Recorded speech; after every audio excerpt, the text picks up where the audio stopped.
Grace sat quietly in the corner of her mother-in-law's living room, watching the chaos of the family gathering unfold around her. Children ran between the furniture, their laughter filling the air. Women gathered in small groups, cooing over babies and sharing stories about their kids' latest achievements. The men stood by the fireplace, drinks in hand, talking about sports and business. She felt invisible. Worse than invisible, actually. She felt like a ghost haunting a party where she didn't belong. 7 years. 7 long years she had been married to David, and still her arms remained empty. No tiny feet running toward her. No first words. No bedtime stories. Just emptiness and an ache that never went away. "Pass me that plate, would you?" Her sister-in-law Rachel didn't even look at her while asking. Grace handed over the plate of cookies, and Rachel immediately turned back to her conversation about potty training. Grace might as well have been furniture. This was her life now. Being ignored was actually better than the alternative. At least when they ignored her, they weren't saying cruel things. Margaret, her mother-in-law, walked into the room carrying her youngest grandson. The baby couldn't have been more than 6 months old, with chubby cheeks and bright eyes. Margaret's face glowed with pride as she bounced him gently. "This is what a real woman looks like," Margaret announced to no one in particular, though her eyes flickered toward Grace for just a second. "A woman who knows how to give her family what they need." Grace felt her cheeks burn. She stared down at her hands folded neatly in her lap. Her wedding ring caught the light. She twisted it around her finger, a nervous habit she'd developed over the years. David was across the room, laughing at something his brother said. He didn't even glance her way. These days, he barely looked at her at all. It was like she'd become a stranger living in his house. Or maybe she'd always been a stranger and it just took him 7 years to realize it. "Aunt Grace, want to see my drawing?" A small voice broke through her thoughts. It was Lily, Rachel's 5-year-old daughter. The little girl held up a crayon drawing of what looked like a house with a family in front of it. "It's beautiful," Grace said softly, and she meant it. Her heart ached as she looked at the stick figures. "A mommy, a daddy, and 3 kids. That's going to be my family when I grow up," Lily announced proudly. "I'm going to have lots of babies." "Lily, come here," Rachel called sharply. "Leave Aunt Grace alone. Come play with your cousins." The little girl skipped away and Grace was alone again. She wondered if Rachel had pulled Lily away on purpose. Like maybe spending too much time with the Barren aunt might be contagious or something. The afternoon dragged on forever. Grace helped in the kitchen when asked, cleaned up spills and tried to make herself useful. But every conversation seemed to circle back to the same topics. Pregnancies, births, children's milestones, school enrollment, soccer practice. She had nothing to contribute. She was a teacher and she loved working with children.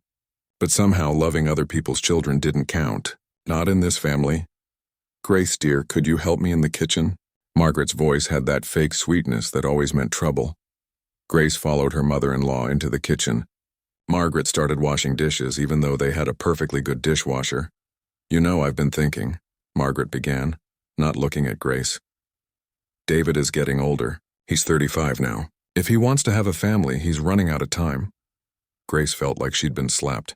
"We're trying," she said quietly. "The doctor said there's no medical reason why we can't." "Doctors?" Margaret waved her hand dismissively. "Doctors don't know everything. My mother always said that some women just aren't meant to be mothers. Maybe you should accept that and let David move on with his life." The dish Grace was drying slipped from her hands and clattered into the sink. "Let him move on?" "I'm just saying it's not fair to him. He comes from a big family. He always wanted children. You knew that when you married him." Margaret finally turned to look at her and there wasn't an ounce of kindness in her eyes. "Maybe the kindest thing you could do is let him go find someone who can give him what he needs." Grace couldn't breathe. The kitchen felt too small, too hot. She mumbled something about needing air and walked out, leaving Margaret alone with her cruel words. She found herself in the backyard, standing by the fence, trying not to cry. She'd been trying not to cry for 7 years now. You'd think she'd be better at it by now. "There you are." David's voice startled her. He walked over, hands in his pockets, looking uncomfortable. "Your mother thinks I should divorce you," Grace said flatly. David didn't deny it. "That hurt more than anything." "She's just worried about me," he said. "And what about me? Does anyone worry about me?" Grace turned to face him. "Do you have any idea how hard this is for me? Every month hoping, every month disappointed, watching everyone around us have babies while we..." I know, David cut her off. But his voice was tired, not sympathetic. I know, Grace, but maybe my mother has a point. Maybe this isn't working. Grace stared at him. Her husband, the man she'd loved since college, the man she'd built her life around. You want to leave me because I can't get pregnant? Her voice cracked. I want to be a father, David said, and for the first time she heard real emotion in his voice. I've always wanted to be a father, and I'm running out of time. We both are, Grace whispered. David looked away. I need to think about things, about what I want my future to look like. He walked back toward the house, leaving her standing alone in the yard. Through the window, she could see the family gathered inside. The warm light, the laughter, the children, and she knew in that moment that she didn't belong there anymore. Maybe she never had. That night, lying in bed beside a husband who felt like a stranger, Grace stared at the ceiling and wondered how much more of this she could take. The mocking, the pity, the constant reminder that she was failing at the one thing everyone seemed to think mattered most. She thought about the doctor's appointments, the tests, the negative pregnancy tests piling up in the bathroom trash, the empty nursery they'd started to prepare 3 years ago and then gave up on. She thought about Margaret's words. Some women just aren't meant to be mothers. Was that true? Was she fundamentally broken somehow? Incomplete? The worst part was that she was starting to believe it. After 7 years of trying, 7 years of disappointment, she was starting to think maybe they were right. Maybe she was barren. Maybe she was less than a real woman. She didn't know then that everything was about to change, that in just a few weeks her entire world would fall apart and somehow in the breaking, she would finally find herself. But that night, all she knew was pain. And the terrible certainty that something had to give. She just didn't know yet that what would give was her marriage, her home, and everything she thought she knew about herself. 3 weeks passed after that terrible family gathering, and Grace lived in a fog. She went to work, came home, made dinner that David barely touched, and then they'd sit in separate rooms until bedtime. The silence in their house was so thick you could almost touch it. David worked late every night, or at least he said he was working late. Grace didn't ask questions anymore. She was too tired to fight, too tired to care. Some part of her knew what was coming. She could feel it in the air, like the way you can smell rain before a storm. It was a Thursday evening when it finally happened. Grace was grading papers at the kitchen table, her red pen moving across misspelled words and incomplete sentences.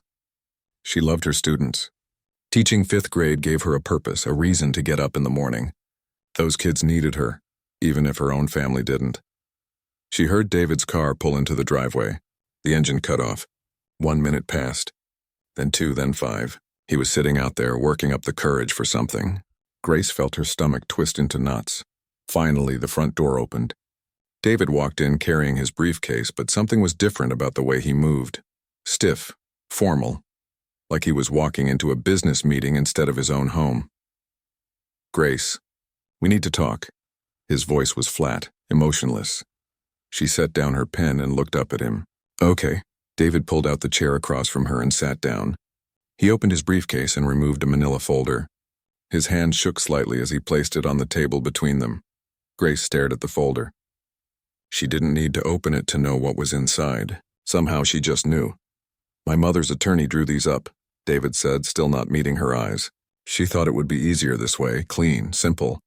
Divorce papers, Grace said. It wasn't a question. Yes. Finally, he looked at her. His eyes were red, but she couldn't tell if it was from crying or just exhaustion.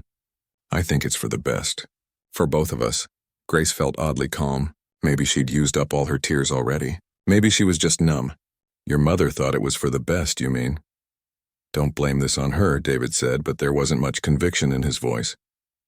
Really? Grace let out a bitter laugh. So this is all your idea? You woke up one day and decided all on your own that you wanted to throw away 7 years of marriage? It's not throwing it away if it's not working. David's voice rose for the first time. We're not happy, Grace, neither of us. We barely talk anymore. We don't laugh. He stopped himself. We don't have children, Grace finished for him. That's what you were going to say, wasn't it? We don't have children, so what's the point? David rubbed his face with both hands. I want to be a father. I've always wanted to be a father, and every month that passes I feel like that dream is dying. I can't do this anymore. I can't keep hoping and being disappointed. You think I'm not disappointed? Grace's voice cracked. You think this is easy for me? Watching everyone around us have babies while we can't? Getting pitied at family gatherings? Having your mother tell me I'm not a real woman? I know it's hard, David said quietly. But maybe we're just not meant to do this together. Maybe apart we could both find what we're looking for. Grace looked down at the manila folder. 7 years of marriage reduced to legal documents in a folder. What you're looking for is someone who can give you a baby. Just say it. David didn't deny it. The silence was answer enough. And what am I supposed to do? Grace asked. Where am I supposed to go? You have your teaching job, David said. You have your salary. You'll be fine. Grace almost laughed again. Her teaching salary barely covered her car payment and groceries. This house was David's, bought before they got married. Her name wasn't on the deed. She had nothing. Your mother really thought this through, didn't she? Grace said bitterly. There's a settlement, David said, opening the folder and flipping through pages. It's fair. You'll get enough to get started somewhere new. Grace pulled the papers toward her and started reading. The words blurred together. Dissolution of marriage. Division of assets. Legal jargon that basically meant her life was being erased. You've already decided everything, she said. You and your mother. You didn't even ask me what I wanted. What do you want, Grace? David asked, and he sounded genuinely curious. Do you want to stay in this dead marriage? Do you want to keep pretending we're happy? What did she want? Grace didn't even know anymore. She wanted a baby. She wanted to feel loved. She wanted to belong somewhere. But none of those things were going to happen here, in this house, with this man who looked at her like she was a problem that needed solving. I want to not feel like I'm broken, she whispered. David's expression softened for just a moment. You're not broken. We're not right for each other. Not anymore. Grace thought about her aunt's ranch. She'd inherited it 2 years ago when her mother's sister passed away. She'd never even visited it. The place was 3 hours away in the middle of nowhere. Her aunt had raised horses there, lived alone for 30 years after her husband died. Everyone had thought her aunt was crazy, living out there by herself. But maybe she was the smart one. Maybe being alone was better than being with people who made you feel worthless. I have somewhere to go, Grace said suddenly. My aunt's ranch. David looked surprised. That old place? Is it even livable? I don't know, Grace admitted. But it's mine. It's the only thing in this world that's actually mine. She picked up the pen she'd been using to grade papers and flipped to the last page of the divorce documents. Her hand hovered over the signature line. 7 years. 7 years of trying to be the wife David wanted. 7 years of failing. 7 years of feeling like she wasn't enough. Maybe it was time to stop trying to be enough for someone else and start being enough for herself. Grace signed her name. The pen scratched across the paper, and just like that, it was done. David let out a breath he'd been holding. I'll arrange for the settlement money to be transferred to your account by next week. And you can take whatever you want from the house. Furniture, kitchen stuff, whatever you need. I don't want anything from this house, Grace said, standing up. I don't want anything that reminds me of this place. She walked out of the kitchen and went upstairs to their bedroom. Former bedroom. Nothing was hers anymore. She pulled her old suitcase out of the closet and started packing. Clothes, shoes, the books on her nightstand, her grandmother's jewelry box. The photograph of her parents from their wedding day, that was it. That was all she was taking from 7 years of marriage. Everything that mattered fit in one suitcase. David appeared in the doorway. Grace, you don't have to leave tonight. Take your time. There's nothing left for me here, Grace said, zipping up the suitcase. I'll come back for my teaching materials this weekend when you're not home. She walked past him down the stairs and out the front door. Her car was in the driveway.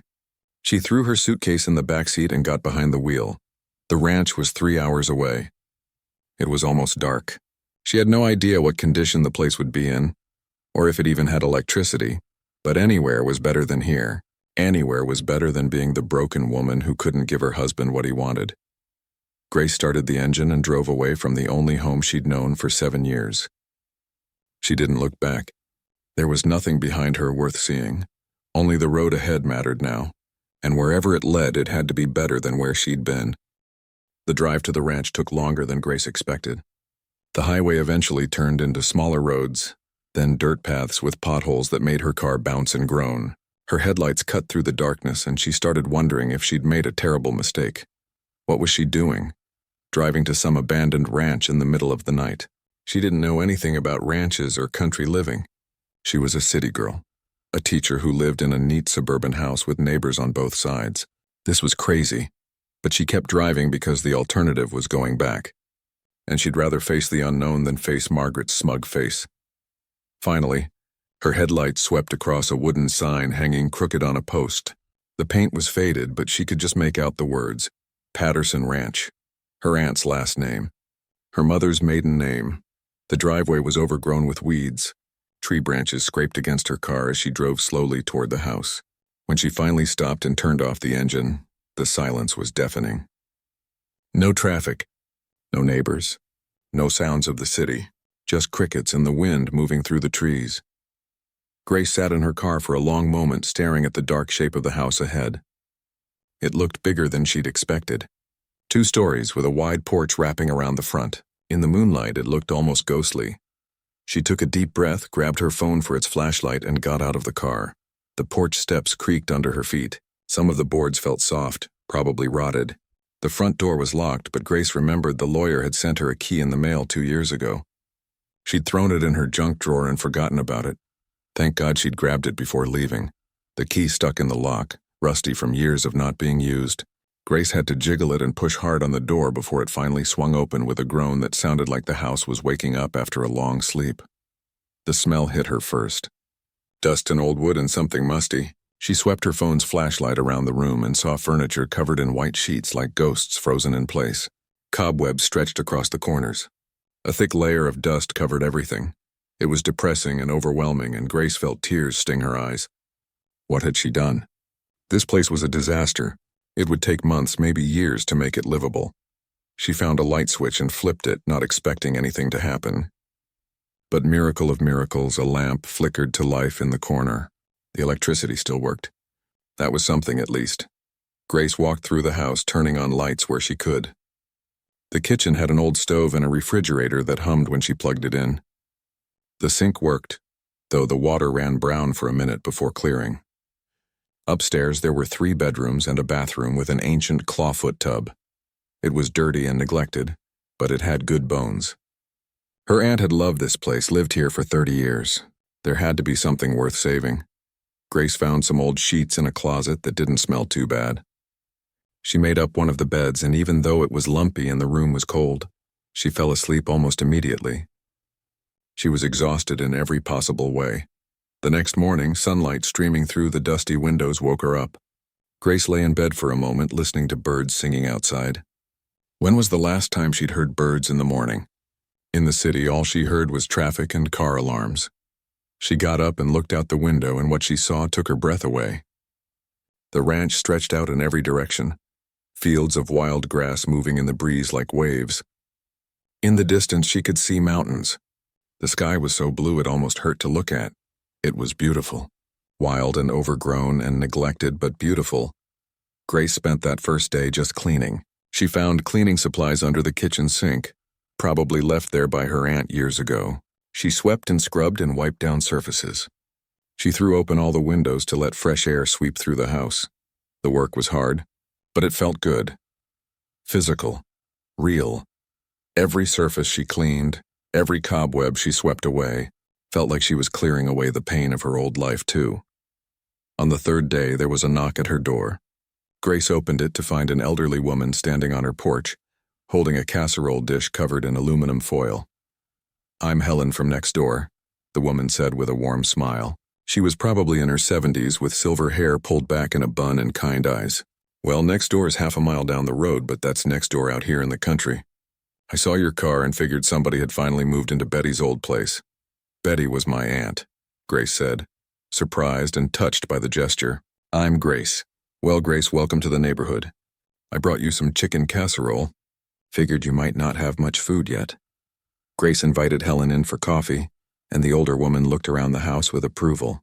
"You've been working hard," she said. "Place looks better already. Betty would be happy to see someone taking care of it again." They sat at the kitchen table, and Grace found herself telling Helen everything. The divorce, the years of trying to have a baby, the cruel words from her mother-in-law. Helen listened without judgment, just nodding and making sympathetic sounds. "That's a heavy burden to carry," Helen said when Grace finished. "But maybe coming here is exactly what you needed. Sometimes we have to lose everything to find out who we really are." Those words stuck with Grace long after Helen left. The weeks turned into months. Grace settled into a routine. She'd wake up early, work on the ranch until lunch, then spend the afternoon planning her lessons for the substitute teacher who was covering her classes. She'd taken a leave of absence, telling the school she needed time to deal with family matters. Helen became a regular visitor and teacher. She showed Grace how to fix the fence posts, how to tell which plants were weeds and which were useful. She taught her about raising chickens, and soon Grace had a small coop with 6 hens that gave her fresh eggs every morning. The physical work transformed her. Her soft hands became calloused. Her pale skin turned tan from being outside all day. She grew stronger, could lift and carry things she never could before, and slowly the sadness that had lived in her chest for so long started to lift. One afternoon, she was painting the porch railings when a scruffy dog wandered up the driveway. He was medium-sized, brown and white, with one ear that stood up and one that flopped down. He looked like he'd been on his own for a while, skinny and dirty. "Hey there, buddy," Grace said softly, setting down her paintbrush. The dog wagged his tail cautiously. "You hungry?" She went inside and got some leftover chicken from Helen's latest casserole. The dog ate like he was starving, then looked up at her with grateful brown eyes. "You need a home?" Grace asked him. "Because I could use some company." The dog wagged his tail harder, and just like that, Grace had a dog. She named him Lucky, because finding each other felt like luck for both of them. Lucky followed her everywhere as she worked. He'd lie in the shade while she painted, walk beside her when she checked the fences, sleep at the foot of her bed at night. For the first time in months, the house didn't feel so empty. Grace started taking long walks around the property in the evenings, Lucky trotting beside her. She'd watch the sunset paint the sky pink and orange, and she'd think about her life, about how she'd spent 7 years trying to be what David and his family wanted her to be. Out here, nobody cared if she couldn't have children. Helen didn't judge her. Lucky didn't judge her. The chicken certainly didn't care. She was just Grace, and that was enough. She planted a vegetable garden in the spring, putting in tomatoes and peppers and green beans. She'd never gardened before, but there was something deeply satisfying about putting seeds in the ground and watching them grow, like proof that she could create life even if not in the way she'd always imagined. 5 months after arriving at the ranch, Grace realized something surprising. She was happy. Not the fake happiness she'd tried to project in her marriage, but real, genuine happiness. She woke up excited about the day ahead. She went to bed tired but satisfied. The ranch had saved her. This wild, overgrown, imperfect place had given her something David's perfect suburban house never could. Peace. Freedom. A chance to be herself. She didn't know it yet, but her life was about to change in ways she never imagined. The universe had one more surprise in store for her, and it was growing inside her even as she painted fences and gathered eggs and learned to be happy on her own. Grace woke up feeling wrong. Not sick exactly, but off somehow. Like her body didn't quite fit right in her own skin. She'd felt this way for a few days now, but she'd blamed it on working too hard in the garden or maybe eating something that didn't agree with her. She dragged herself out of bed and immediately felt dizzy. Lucky whined from his spot on the floor, sensing something was wrong. Grace steadied herself against the dresser and took a few deep breaths. "I'm okay, boy," she told him, but her voice sounded weak even to her own ears. She made it downstairs and started making coffee like she did every morning. But the smell hit her stomach like a punch. That rich, dark smell that she usually loved suddenly made her feel like she might throw up. She turned off the coffee maker and stumbled to the sink, taking deep breaths. What was wrong with her? Maybe she was coming down with the flu, or maybe all those months of stress were finally catching up with her body. Helen came by that afternoon and found Grace sitting on the porch looking pale. The older woman took one look at her and frowned. "You don't look good, honey. How long have you been feeling poorly?" "Just a few days," Grace said. "I'm probably just tired. You eating okay?" Grace thought about it. Now that Helen mentioned it, food hadn't sounded good for about a week. She'd been forcing herself to eat, but nothing tasted right. "Not really hungry lately. Any other symptoms?" Helen asked, and there was something in her voice that made Grace look up. Just tired. Really, really tired. I could sleep all day if I let myself. And dizzy sometimes, Grace paused. And emotional. I cried yesterday because Lucky brought me a stick. A stick, Helen. I cried over a dog bringing me a stick. Helen sat down in the chair next to her. Grace, honey, I'm going to ask you something and I want you to really think about it. When's the last time you had your monthly cycle? Grace opened her mouth to answer, then closed it. When was the last time? She'd been so busy with the ranch, so focused on rebuilding her life that she hadn't even thought about it. She counted backwards in her head and her heart started racing. I can't remember, she whispered. With all the stress of the divorce and moving, I stopped paying attention. How long has it been since you left your husband? 5 months. Almost 6? Helen reached over and squeezed her hand. Child, I think you need to take a test. No, Grace said immediately. That's not possible. David and I tried for 7 years. 7 years, Helen. Every doctor said there was nothing wrong with either of us, we just couldn't make it happen. And now, after we're divorced, suddenly I'm pregnant? That doesn't make sense. Life doesn't always make sense, Helen said gently. But those symptoms you're describing? I had 6 kids, Grace. I know what pregnancy looks like. Grace felt like she couldn't breathe. Pregnant. Could she really be pregnant? After all those years of negative tests, all those years of hoping and disappointment? Even if I am, Grace said slowly, that would mean... She did the math in her head and felt her eyes go wide. That would mean I got pregnant right before I left. Maybe even the same week David gave me the divorce papers. The irony was almost too much. All those years of trying, and she finally got pregnant right when her marriage was falling apart. There's only one way to find out for sure, Helen said. Town's 20 minutes away. Pharmacy has tests. Grace's hands were shaking as she drove to town. Lucky sat in the passenger seat, his head out the window, totally oblivious to how much her world might be about to change. Again. The pharmacy was small, the kind where everyone knew everyone.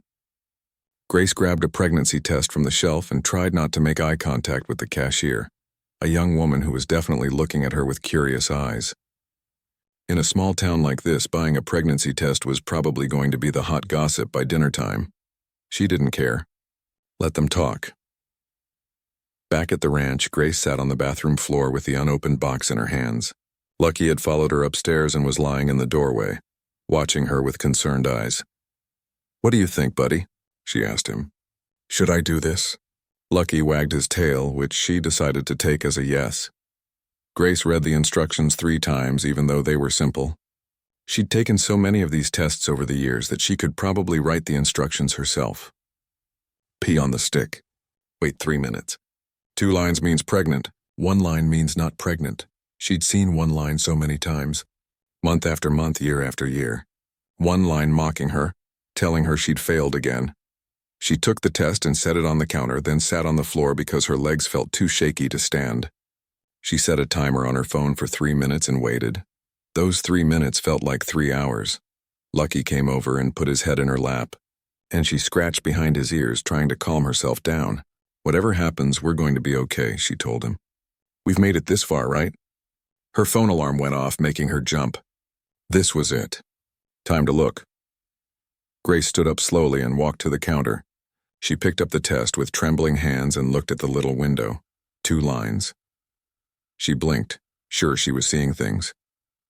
But no, there were definitely 2 lines. Dark, clear, unmistakable. 2 lines. Pregnant. The test slipped from her fingers and clattered into the sink. Grace grabbed the edge of the counter to keep from falling. Her vision blurred with tears, and she couldn't tell if they were happy tears or scared tears or just overwhelmed tears. She was pregnant. After 7 years of trying. After being called barren. After her mother-in-law told her she wasn't a real woman. After David divorced her because she couldn't give him a baby. She was pregnant. Grace slid down to the floor again and just sat there, crying. Lucky nuzzled against her, whining softly. She hugged him tight and let the tears come. Years of pain and disappointment and shame poured out of her. But underneath all that pain was something else. Something that felt like joy or maybe hope. She was going to have a baby. A baby. After all this time, her body had finally done what it was supposed to do. The timing was insane. The worst possible timing, really. She was divorced, living alone on a rundown ranch. barely making ends meet. She had no husband, no support system except for Helen, no nursery ready, no baby clothes, nothing. But none of that mattered.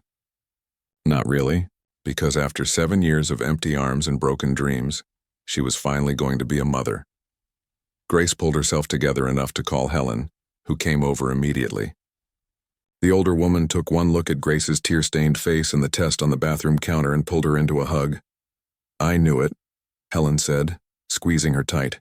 "Oh, honey, I knew it. What am I going to do?" Grace asked, and she was laughing and crying at the same time. "Helen, I don't know how to do this. I don't know how to be pregnant or have a baby or be a mother. And I'm all alone. And this ranch barely makes enough money to support me, let alone a baby, and—" "Breathe," Helen interrupted gently. "Just breathe. You're not alone. You've got me. You've got this ranch. You've got more strength than you know. You've survived everything life has thrown at you so far, and you'll survive this too. Not just survive, you'll thrive." Grace wanted to believe her. She really did. But the fear was overwhelming. How was she going to do this alone? "Does your ex-husband know?" Helen asked carefully. "No," Grace said immediately. "And I'm not telling him. He divorced me because I couldn't get pregnant. He doesn't get to know about this. This baby is mine," the words came out fierce, protective. This baby growing inside her, her baby, had nothing to do with David or his family. They'd rejected her, thrown her away like she was worthless. They didn't deserve to know about this miracle. "That's your choice to make," Helen said. "But you should see a doctor soon. Make sure everything's okay." Grace nodded. A doctor. She'd need a doctor, and vitamins, and to figure out when she was actually due. Her mind spun with everything she needed to do, everything she needed to prepare for. That night, Grace lay in bed with one hand on her still flat stomach. There was a baby in there, a tiny person growing inside her. Her baby. "Hi there, little one," she whispered into the darkness. "I don't know if you can hear me yet, but I'm your mom. And I promise you, I'm going to do everything I can to be a good mom. We're going to figure this out together." Lucky was snoring at the foot of the bed. Outside, crickets sang their nighttime songs. And inside Grace, a baby grew. 7 years of trying, and she'd finally gotten pregnant right when she stopped trying. Right when she'd given up on her marriage and started building a new life. Maybe that was the universe's way of telling her something. Maybe she'd needed to lose everything to make room for this new blessing. Maybe she'd needed to find herself before she could become a mother. Grace didn't know what the future held. But lying there in the darkness, feeling the first hints of life growing inside her, she felt something she hadn't felt in years. Hope. The doctor's appointment confirmed what Grace already knew in her heart. She was 12 weeks pregnant, already through the first trimester. The baby was healthy, growing right on schedule. Grace had cried in the examination room while the doctor showed her the ultrasound image, that tiny bean-shaped blur that was her child. "Everything looks perfect," the doctor had said with a smile. "You're due in early February. Grace would be a mother by February." The thought was terrifying and wonderful all at once. Helen insisted on coming to every appointment after that first one. She'd sit in the waiting room with magazines she never read, and afterward she'd take Grace out for lunch and let her talk about all her fears and hopes and worries. Having Helen there made everything feel less scary somehow. The morning sickness hit hard during weeks 13 through 16. Grace spent a lot of mornings with her head over the toilet while Lucky sat nearby looking worried. She couldn't paint or work on the fence because the smell of paint and wood stain made her sick. Even the smell of the chicken coop was too much some days. But Helen taught her tricks. Ginger tea helped. Crackers by the bedside, small meals throughout the day instead of big ones. Slowly, the sickness faded, and Grace started to feel almost human again. That's when her body really started to change. First, her pants stopped fitting. Grace stood in front of the mirror one morning trying to button her jeans, and the button wouldn't even come close to the buttonhole. Her belly had developed a small, round bump that made her heart race with joy every time she saw it. She went to the thrift store in town and bought bigger clothes. Soft cotton dresses and shirts with room to grow. Standing in the dressing room, looking at her reflection in maternity clothes for the first time, Grace felt tears streaming down her face again. This was real. She was really going to be a mother. The baby started moving around week 18. Grace was in the garden pulling weeds when she felt it. A flutter like a butterfly was trapped inside her stomach. She froze, one hand going to her belly. "Was that you?" she whispered. There it was again. That strange, wonderful flutter. Grace sat down right there in the dirt and laughed and cried at the same time. Her baby was moving. Her baby was real and alive and moving inside her. From that day on, she talked to the baby all the time. While she worked, while she cooked, while she lay in bed at night. She told the baby about the ranch, about the chickens and Lucky and the mountains in the distance. She told stories about her parents who had died years ago and would never meet their grandchild. She played music because she'd read that babies could hear inside the womb. You're going to love it here, she'd say, walking through the fields with one hand on her growing belly. We have space to run and play. We have fresh air and stars at night. We have Lucky, who's going to be your best friend. And we have each other. That's all we need. Helen helped her prepare a nursery in the smallest bedroom upstairs. They painted it yellow, the color of sunshine. Grace couldn't afford new furniture, so they scoured thrift stores and garage sales. Helen taught her how to refinish an old crib and changing table. They sewed curtains together from soft yellow fabric. The people in town had been standoffish at first, probably gossiping about the divorced woman living alone at the old Patterson ranch. But as Grace's belly grew and her story got around, how she'd left her husband, how she was doing this alone, something changed. Women started approaching her at the grocery store, offering advice and hand-me-down baby clothes. An elderly man who ran the hardware store gave her a discount on supplies, saying every child deserves a good home. The church ladies organized a surprise baby shower at Helen's house. Grace walked into Helen's living room and found it full of people, decorated with yellow balloons and streamers. There were gifts piled on a table, food laid out, and women she barely knew smiling at her with genuine warmth. She stood in the doorway, overwhelmed. You did this for me? Of course we did, said Mrs. Chen, who ran the post office. We take care of our own around here, and you're one of us now. Grace received more gifts that day than she could have imagined. Diapers and bottles and tiny clothes, a handmade quilt from the church quilting circle, a wooden rocking chair from Tom, who ran the feed store, books about baby care and parenting. This is too much, Grace kept saying, but Helen just squeezed her hand. This is community, Helen said. This is what neighbors do. Grace realized she'd found something in this small town that she'd never had in the city with David's family, acceptance, support, people who cared about her, not because she was someone's wife or daughter-in-law, but just because she was Grace. As her belly grew bigger, the ranch work got harder. She couldn't lift heavy things anymore or spend hours bent over in the garden. But she adapted. She did what she could and accepted help when it was offered. Tom from the feed store started coming by once a week to help with repairs. Mrs. Chen's teenage son mowed the lawn. Helen brought groceries when the drive to town seemed too exhausting. At night, lying in bed with Lucky curled up beside her, Grace would rest her hands on her belly and feel the baby kick and roll.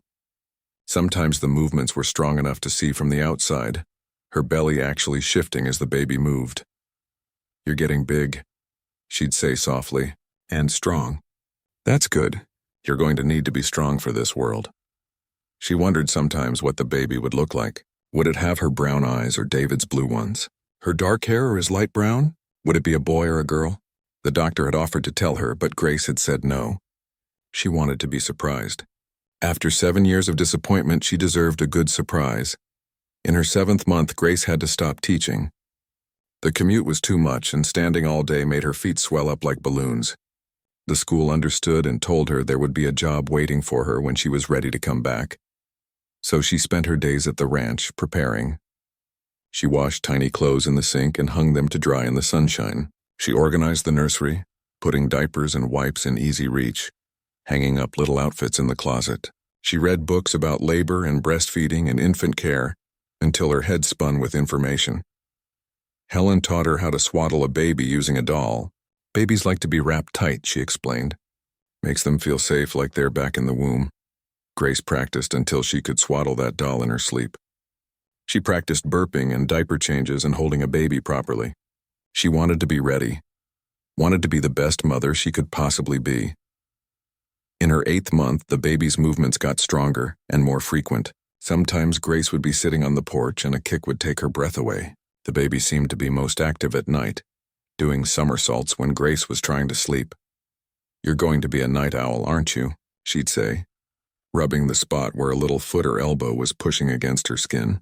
That's okay. We'll figure it out together. One evening, sitting in the rocking chair in the nursery, Grace felt overwhelming gratitude wash over her. Yes, she was alone. Yes, she was scared. Yes, this wasn't how she'd imagined becoming a mother. But she was happy. Genuinely, deeply happy in a way she'd never been in her marriage. She loved this baby already, loved it so much it hurt, and she couldn't wait to meet this little person who had changed everything. Just a little bit longer, she whispered, one hand on her belly. Just a few more weeks and I get to hold you.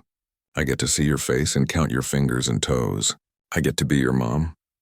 Lucky lifted his head from where he was lying on the floor and wagged his tail as if he understood. We're going to be okay, Grace said, more to herself than to the dog or the baby. We're going to be better than okay. We're going to be great. And sitting there in that sunny yellow nursery feeling her baby move inside her, Grace believed it. For the first time in years, she truly believed good things were possible. She just didn't know that the past she'd left behind was about to show up on her doorstep, and that the peace she'd worked so hard to build was about to be tested in ways she never imagined. Grace's water broke at 3 a.m. on a cold February night. She woke up feeling wet and confused, then realized what was happening and felt a surge of panic mixed with excitement. This was it. After 9 months of waiting, she was finally going to meet her baby. Helen, she called out, grateful that the older woman had insisted on staying at the ranch for the last 2 weeks. Helen, it's time. Within minutes, Helen was in her room, calm and organized. How far apart are the contractions? Grace hadn't even thought to time them. I don't know. I just woke up. Okay, we'll time them while you get dressed. Nice and easy, honey. We've got time. They made it to the hospital 40 minutes away with time to spare. Grace's labor was long. 18 hours of pain and exhaustion and wondering if she could actually do this. Helen stayed by her side the whole time, holding her hand, wiping her forehead with a cool cloth, telling her she was strong and brave and doing great. I can't, Grace gasped during a particularly bad contraction. I can't do this anymore. Yes, you can, Helen said firmly. You're almost there. Your baby is almost here. And finally, after 18 hours of the hardest work Grace had ever done, she heard it. That first cry. Sharp and angry and absolutely perfect. It's a girl, the doctor announced, placing the tiny, screaming baby on Grace's chest. Grace looked down at her daughter and fell in love instantly. She had a cap of dark hair, tiny fists waving in the air, and her face was red and wrinkled and the most beautiful thing Grace had ever seen. Hi, baby, Grace whispered, tears streaming down her face. Hi, sweet girl. I'm your mama. I've been waiting so long to meet you. The baby stopped crying and seemed to look at her, those unfocused newborn eyes trying to make sense of this big, bright world. Grace named her Violet, after her mother, Violet Rose, a flower name for a baby born at the end of winter who would grow up strong and beautiful like flowers always do. The next day, Grace was in the hospital recovery room, learning to breastfeed. Violet was sleeping in her arms, wrapped in a pink hospital blanket, perfect and tiny and real. Grace couldn't stop staring at her. Couldn't believe this little person was actually hers. She was so focused on Violet that she didn't hear the door open. Didn't notice someone walk in until she heard a familiar voice say, Grace? Her head snapped up. David stood in the doorway looking shocked and pale. Grace's whole body went rigid. What are you doing here? David took a step closer, staring at the baby in her arms. Someone told my mother they saw you in town, pregnant. She didn't believe it, but I had to know. So you just showed up at the hospital? Grace's voice was sharp. She instinctively held Violet closer, protective. I called the hospital. They told me you'd had a baby yesterday. David's eyes were fixed on Violet. Is she mine? Grace felt anger boil up inside her. You gave me divorce papers and told me I was the reason you couldn't be a father. You told me to leave. And now you walk in here asking if this baby is yours? Grace, please. David moved closer and she could see his hands were shaking. I need to know. How far along were you when you divorced me? Grace finished coldly. I didn't know. I found out months later. But if you want to do the math, yes. She was conceived while we were still married. Right around the time your mother told me I wasn't a real woman. Right around the time you were too much of a coward to stand up for me. David looked like she'd slapped him. His eyes were red and Grace realized he'd been crying. I made a mistake, he said, his voice breaking. The biggest mistake of my life. I've been miserable without you, Grace, and now there's a baby. Our baby? No, Grace said firmly, my baby. You wanted children so badly that you divorced me for not giving them to you. You don't get to walk back in now and claim her. I'm her father, David said, and there was desperation in his voice. That's my daughter. Biologically, maybe, Grace said. But that's all you are. You signed divorce papers. You gave up any right to this child when you gave up on me. David moved closer to the bed, trying to get a better look at Violet. Grace shifted away, and a nurse who'd been passing by noticed the tension and stepped into the room. Is everything okay here? The nurse asked, her voice professional but concerned. This man was just leaving, Grace said, not taking her eyes off David. Grace, please. David begged. Can we just talk? Can I at least hold her? Just once. You walked away from me when I needed you most, Grace said, and her voice was steady even though her heart was racing. You let your mother bully me for years. You made me feel worthless and broken. And the second it was convenient for you, you threw me away. So no, David, you can't hold her. You can't be part of her life. Because being a father isn't about biology. It's about showing up, and you didn't show up when it mattered. I'm showing up now, David said desperately. Too late, Grace said simply. You're about 9 months too late.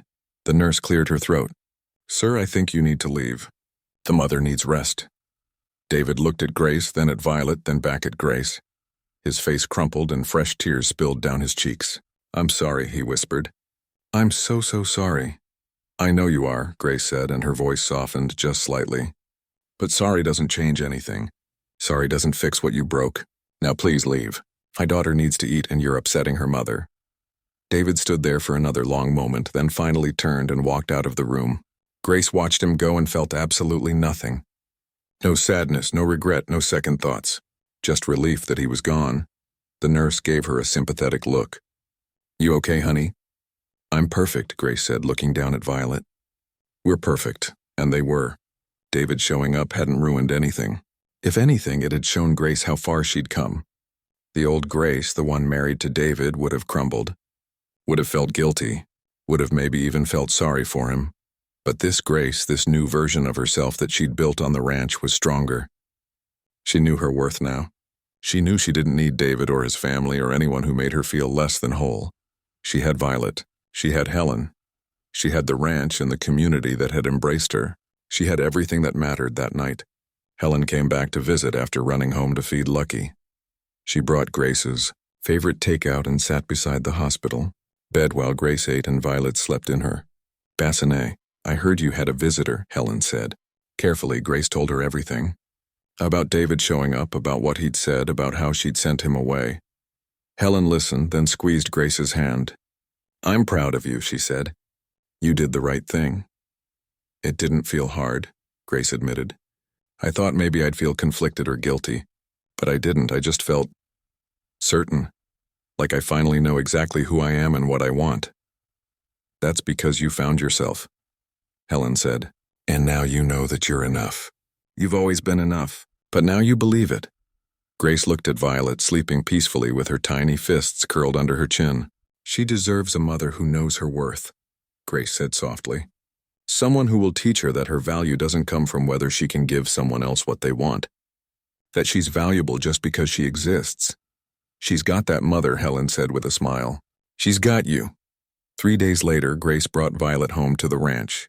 She carried her car seat carefully up the porch steps while Helen held the door open, and Lucky danced around their feet, excited to meet the new addition to their family. Inside the yellow nursery, Grace placed Violet in the crib they'd worked so hard to prepare. The baby looked so tiny in it, but so perfect. So right, welcome home, sweet girl, Grace whispered. Welcome to our ranch. This is where you're going to grow up. Where you're going to learn to be strong and brave and true to yourself. Where you're going to be loved more than you can imagine. Violet yawned, her tiny mouth making a perfect O, and Grace's heart swelled so big she thought it might burst. This was her family now. Her daughter, her dog, her friend Helen, this ranch that had saved her life.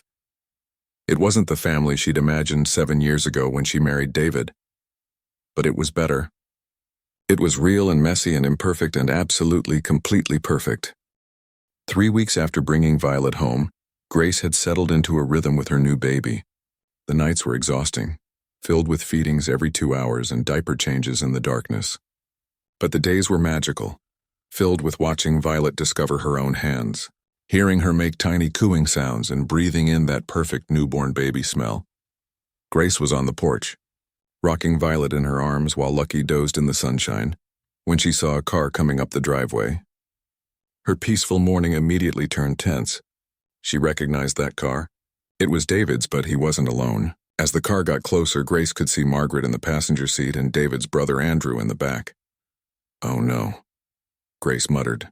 She stood up, instinctively holding Violet closer to her chest. The baby was sleeping, peaceful and unaware of the storm about to hit. Helen must have seen the car too because she came out of the house and stood beside Grace. "Want me to call Tom and some of the others?" she asked quietly. Tom from the feed store, Mrs. Chen from the post office, and several other neighbors had told Grace to call if she ever needed help with anything. "Not yet," Grace said. "But stay close." The car stopped in front of the house. David got out first, then Margaret, and finally Andrew. Margaret looked around the ranch with obvious disdain. Her nose wrinkled like she smelled something bad.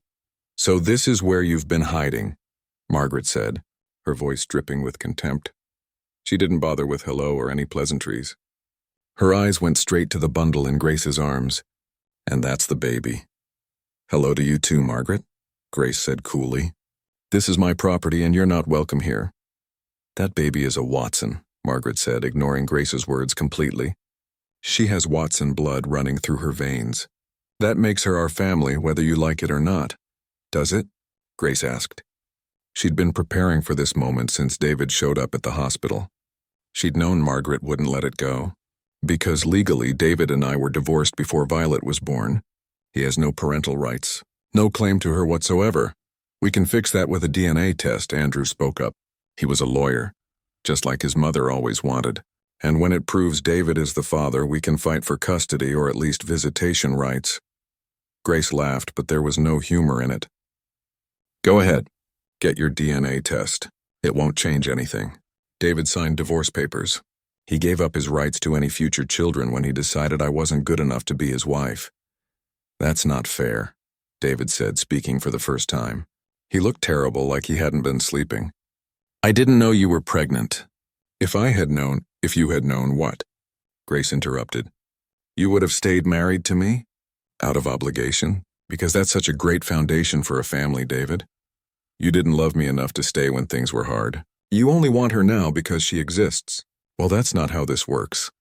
Margaret stepped forward, and Grace noticed several of her neighbors had started gathering. Mrs. Chen was standing by her mailbox. Tom was in his truck parked at the edge of the property. Word traveled fast in small towns. "You can't keep a child from her father," Margaret said, but her voice was less confident now, noticing all the people watching. "That's not right. You want to talk about what's right?" Grace's voice rose. "Is it right that you called me Barren for 7 years? That you told me I wasn't a real woman because I couldn't get pregnant? That you convinced your son to divorce me because I was worthless to your family?" "I never said you were worthless," Margaret protested weakly.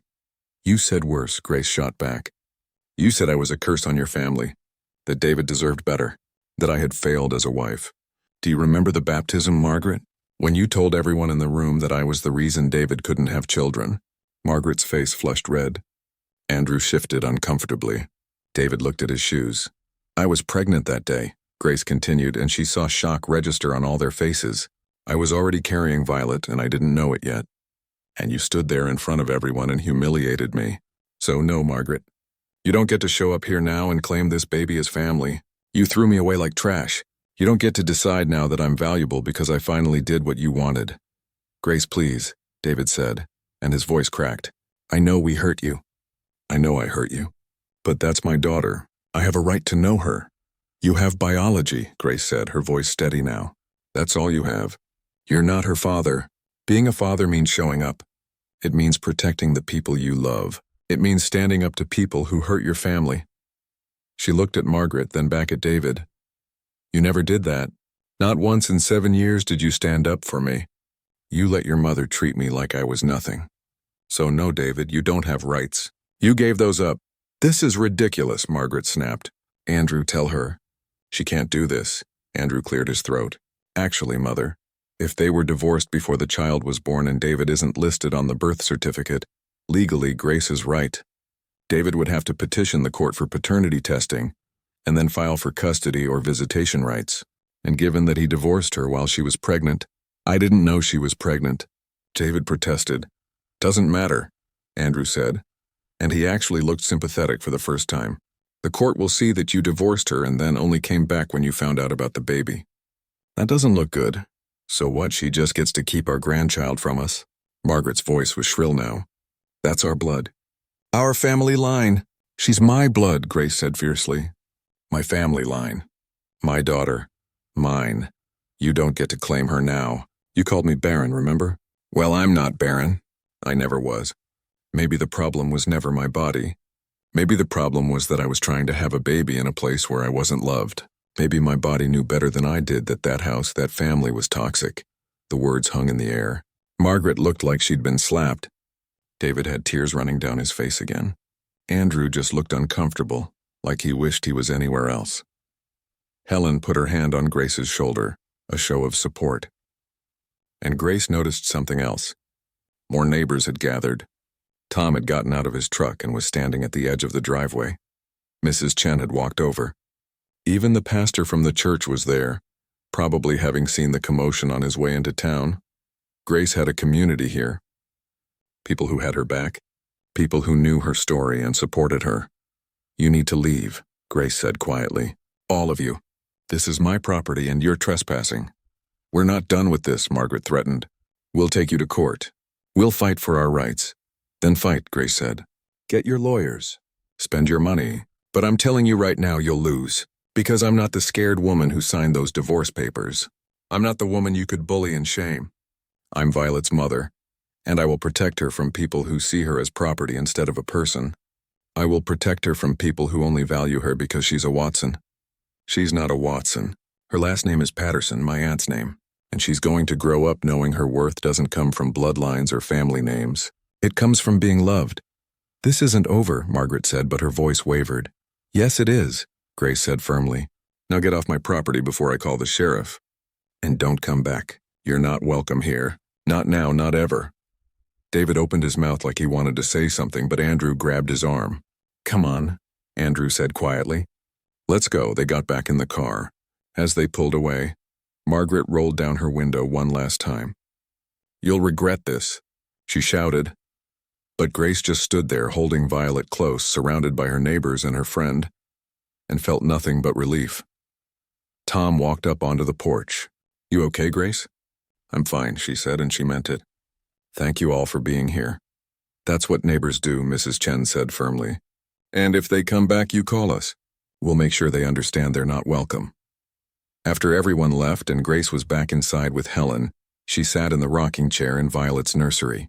The baby was awake now, her dark eyes looking up at Grace with that unfocused newborn stare. I meant every word I said out there, Grace whispered to her daughter. You're mine.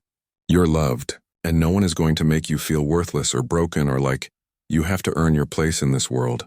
You belong here because you're you. That's enough. You'll always be enough. Helen appeared in the doorway with 2 cups of tea. You were magnificent out there, she said. I was scared, Grace admitted. Being brave doesn't mean not being scared, Helen said. It means being scared and doing what's right anyway. And you did exactly that. Grace looked around the yellow nursery, at the crib they'd refinished together, at the handmade quilt from the church ladies, at the rocking chair Tom had given her. This room was filled with love from people who cared about her, not because of her last name or who she was married to, but just because she was Grace. They might really try to take us to court, Grace said quietly. Let them try, Helen said fiercely. They'll lose. Any judge will see that you're a good mother, that Violet is loved and cared for, that their only interest is control and appearances. Grace hoped Helen was right.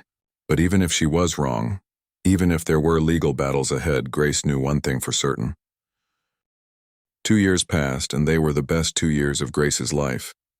Margaret had tried to take her to court just like she'd threatened. The legal battle lasted 6 months and cost Grace most of her savings. But in the end, just like Helen predicted, they lost. The judge had looked at the evidence, the divorce papers, the timeline, Grace's stable home and community support, and ruled in her favor. David had no legal rights to Violet unless Grace chose to grant them. And she didn't. The Watsons hadn't contacted her since the court decision. Grace liked to imagine Margaret was still fuming about it, but honestly, she didn't think about them much anymore. They were part of her past, a chapter that was closed. Her present was so much better. Grace stood in the front yard of the ranch, watching Violet toddle through the grass after Lucky. The dog was endlessly patient with her, letting her grab his fur and use him to pull herself up when she fell. Violet was almost 2 now, with dark curly hair like Grace's and David's blue eyes, though Grace rarely thought about that particular genetic contribution. "Mama, look," Violet squealed, pointing at a butterfly that had landed on a flower. Her vocabulary was growing every day, new words appearing like magic. "I see it, baby. It's beautiful, isn't it?" Grace was wearing work gloves, taking a break from the horse stable she'd been building. The ranch had transformed over the past 2 years. What started as just fixing up the house had grown into something much bigger.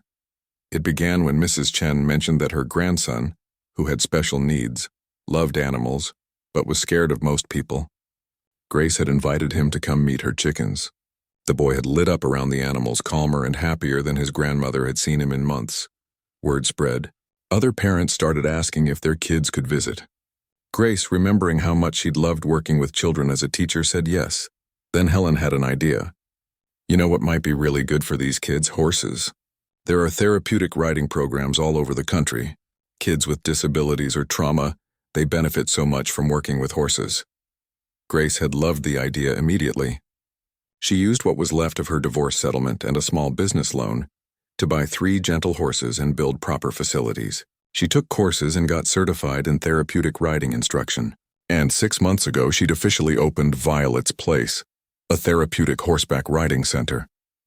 The name made her smile every time she saw the sign at the entrance to her property. Violet's Place, named after her daughter, but really it was for all the kids who came here. Kids who were struggling, who needed a safe space, who found peace and confidence on the back of a horse. They had clients 3 days a week now. Children with autism, anxiety, physical disabilities, and trauma. Grace worked with each of them, teaching them to groom and ride the horses, watching them grow braver and stronger. It was like teaching, but better somehow, more personal, more meaningful, and it made enough money to support them comfortably, not rich but stable. More importantly, Grace woke up every morning excited about the day ahead. She'd found her purpose. "Grace," Helen called from the porch. "James is here." Grace felt her heart do a little flip, the way it always did when she heard his name. She pulled off her work gloves and wiped the sweat from her forehead, suddenly very aware that she probably looked like a mess. James Parker was the local veterinarian, and he'd become a regular fixture at the ranch over the past year. At first, it was purely professional. He came to check on the horses, make sure they were healthy and fit for therapeutic work. But somewhere along the way, his visits became more frequent. He'd stay for coffee after checking the horses. He'd help fix fences on his days off. He'd show up with pizza on Friday nights and sit on the porch with Grace, talking until the stars came out. And 3 months ago, he'd kissed her. Grace had been nervous about dating again. Scared even. What if she made another mistake? What if she fell for someone who didn't really love her? What if Violet got attached and then he left? But James was different from David in every way that mattered. He was kind, patient. He never made her feel like she had to be anything other than herself. And the way he was with Violet melted Grace's heart every single time. James came around the corner of the house carrying his vet bag. He was tall with brown skin, warm brown eyes, and a smile that made Grace's stomach flutter. When he saw her, his whole face lit up. "There's my favorite rancher," he said, and Grace laughed. "I'm probably the only rancher you know. Still my favorite." He walked over and kissed her cheek, then crouched down as Violet came running over. "And there's my favorite little cowgirl." "High five!" Violet slapped his hand with her tiny palm, giggling. "James, see butterfly." "A butterfly? That's so cool. What color was it?" While James listened intently to Violet's excited babbling about the butterfly, Grace watched them together and felt that familiar warmth spread through her chest. James treated Violet like she was precious. He never seemed bothered by having a ready-made family, never complained about toys scattered everywhere or the fact that date nights usually meant staying in after Violet went to bed. "So," James said, standing up and taking Grace's hand, I actually came by for a reason besides the usual horse checkup. Oh? Grace raised an eyebrow. There's a county fair next weekend. Petting zoo, games, terrible fried food. I was thinking maybe the three of us could go. You know, as a... He paused, suddenly looking nervous. As a family outing? Grace's breath caught. He'd said family. Not just you and Violet and me, but family. I'd love that, she said softly. We'd love that. James's smile was so bright it could have powered the whole ranch. He squeezed her hand, and Grace felt something she'd never felt with David. Safety, security, the certainty that she was valued for exactly who she was. Later that evening, after James had left and Violet was in bed, Grace sat on her porch with Helen. They'd made this a tradition, sitting together in the evenings, watching the sunset paint the sky. You look happy, Helen observed. I am happy, Grace said, and it was the simple truth. Really, genuinely happy. James is good for you. He is. Grace paused. I never thought I'd trust anyone again after David. Never thought I'd want to let someone into our lives. But James, he's different. He sees you, Helen said. Really sees you. Not just the idea of you or what you can give him. He sees Grace, the whole person, and he loves what he sees. Grace felt tears prick her eyes. When did you get so wise? I've always been wise. You're just finally in a place where you can hear it. Helen patted her hand. You've come so far, honey. From that scared woman who showed up here 2 years ago to this. A successful business owner. A wonderful mother. Someone who knows her worth. Grace looked out over her ranch. The house she'd repaired with her own hands. The stable she'd built. The fields where children came to heal. The yellow nursery upstairs where her daughter slept peacefully. I used to think Margaret was right. Grace admitted quietly that there was something wrong with me, that I was broken because I couldn't get pregnant. I let that define me for so long. And now I know that was never the problem. My body wasn't broken.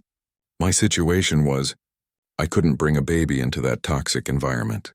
It's like my body was protecting me, protecting the baby I'd eventually have until I was somewhere safe.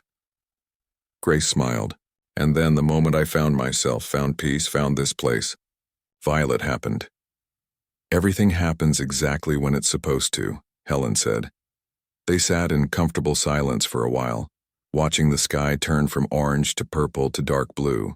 Crickets started their nighttime songs. Lucky was asleep at Grace's feet, snoring softly. Do you ever wonder what would have happened if you'd stayed? Helen asked. If you'd tried to make it work with David? Grace thought about it. Sometimes. But I know it wouldn't have worked. Even if we'd somehow had Violet while we were married, Margaret would have made our lives miserable. She would have tried to control everything about how we raised her. And David would have let her. He could never stand up to his mother. You're better off.